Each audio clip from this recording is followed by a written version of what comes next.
Welcome to Pindar Poetry. We hope you learned something new. You start by confirming prerequisites: device OS, app version, and network credentials. Once confirmed, open the Jhatpat app and sign in so the session registers with your account. Make sure Wi-Fi and Bluetooth are enabled because Jhatpat uses both for fast discovery. If prompted, allow location access to speed pairing. You do this now to avoid retry loops later. It prevents timeouts and ensures the app can reach local peers immediately rather than waiting for background scans. Once done, choose the target device shown in the app list and verify its name matches the label on the device.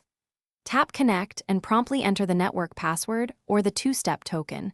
Delays can expire tokens, so type steadily.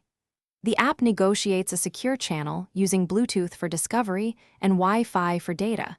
This hybrid approach is why connections are fast and stable. Make sure to accept any pairing prompts on both devices so the handshake completes cleanly and the data channel comes up.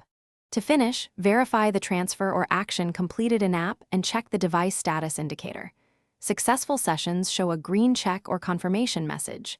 If something goes wrong, first restart the app and toggle Wi-Fi and Bluetooth. This clears stale states. If retrying, generate a new token and move devices closer, within 3 to 6 feet, because interference often causes handshakes to fail.